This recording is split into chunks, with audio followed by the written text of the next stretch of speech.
What's up, guys? It's me, Jamar of Remnant Outdoors. Hope you're doing great today. And I'm here with the Bushnell TRS-26 red dot sight. It's one of the hottest red dot sights on the market, one of the best-selling red dot sights on the market, and it's for one of the best bangs for your buck on the market as well. We're going to review this. We're going to talk about it. Hopefully, will allow you to make an informed decision. Let's go. All right, guys, we're going to go kind of rapid fire here as it relates to the specs on this sight. This is about 6 ounces, so it's extremely light. Something you can add to the top of a Picatinny rail. Speaking of Picatinny rail, this is something that you can utilize a Picatinny for. There is a lower mount that you can get for this. Mine is kind of like the medium/high mount that comes standard with these.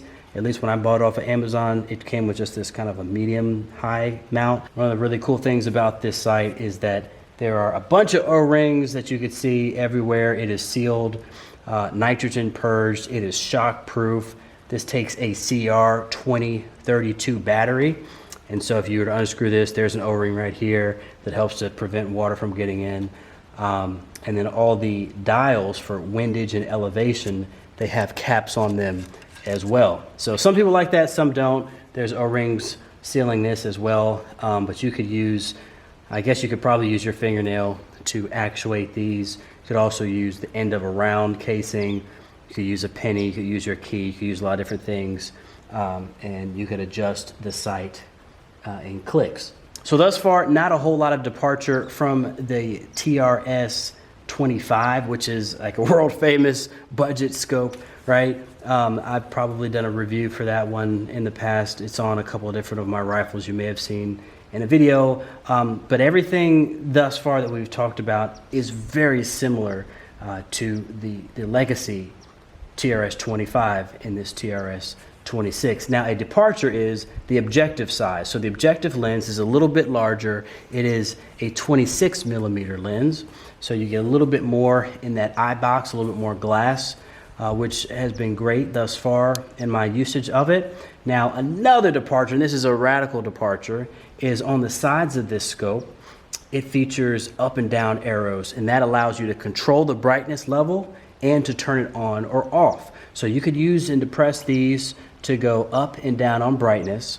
If you want, let's say you find a brightness level that you like, say indoors, and say you want to use your weapon in a home defense configuration. You don't want to turn it up too bright. The max brightness is way too bright, so you're going to want to have it somewhere maybe 5 or 6, depending on what works for you. But let's say you find that brightness level that you're comfortable with.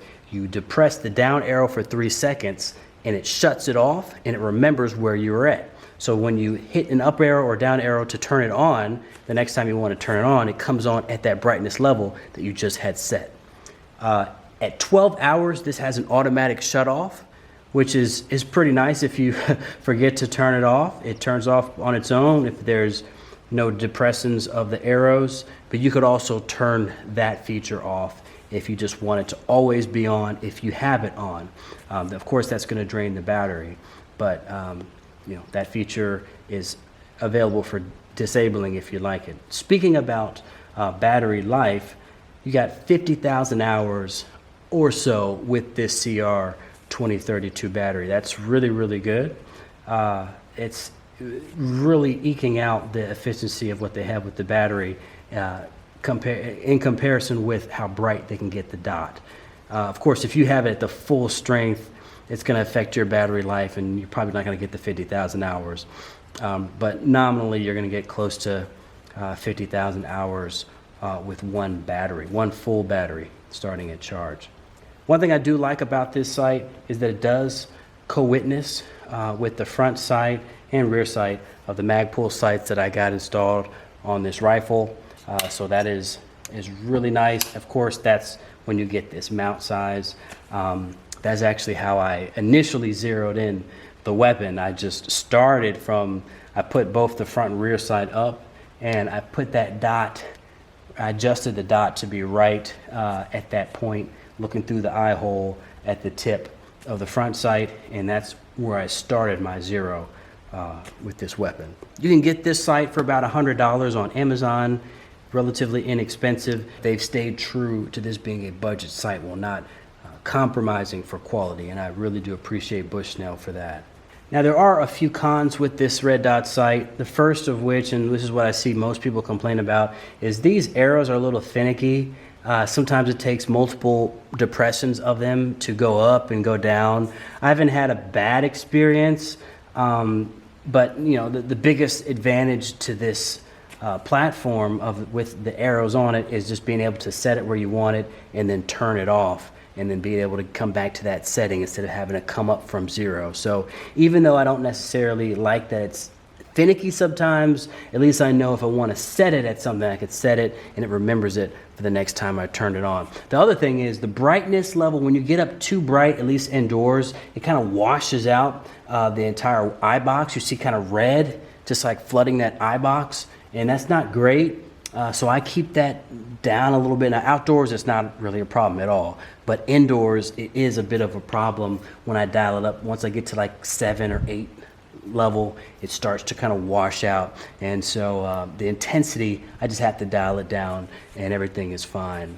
This is certainly a daylight bright red dot. It comes through extremely clear and it cuts through even the harshest of sunlight. All right guys, overall this has been a pleasure to shoot. It's been a pleasure to just adjust. Nothing has been really a challenge, whether adjusting elevation, windage, taking the battery out, putting a new one in. It has been as advertised. It's been simple, it's lightweight. I don't really notice this on top of my weapon. It's kind of in the center of gravity where I like to place my red dots. I like to go right where the center is, so it even is more or less felt weight, or at least affected weight when I'm in kind of an extended position like this. But it's clear glass.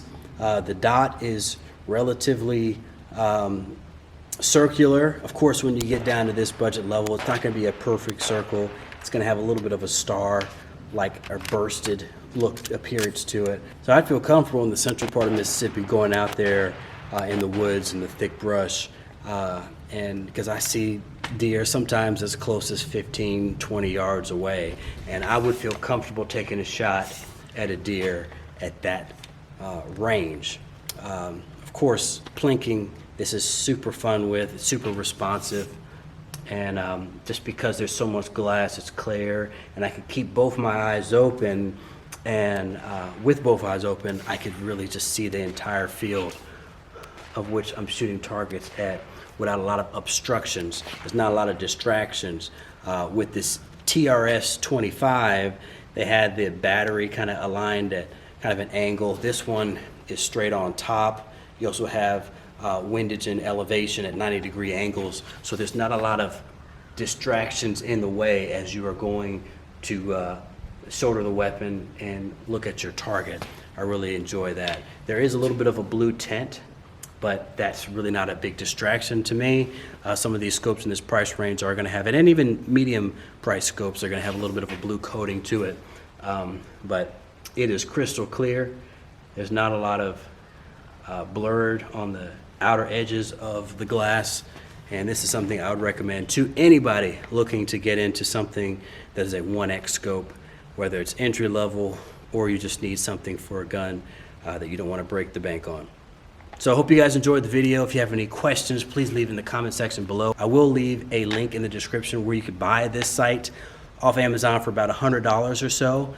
The link will take you straight to the page where you can purchase it. And yeah, man, if you like the video, give me a thumbs up. If you want more videos like this, let me know. Please be safe, please be responsible, please enjoy your shooting in a responsible way, and that will allow us to continue to do these things, us as people who are proponents of the Second Amendment but also want to handle firearms responsibly. The more responsible people, the better for the entire community. God bless, stay safe, we'll talk soon. Peace. You don't mind, they don't need come and drown. Leo, when you buzz, when you buzz, when you buzz.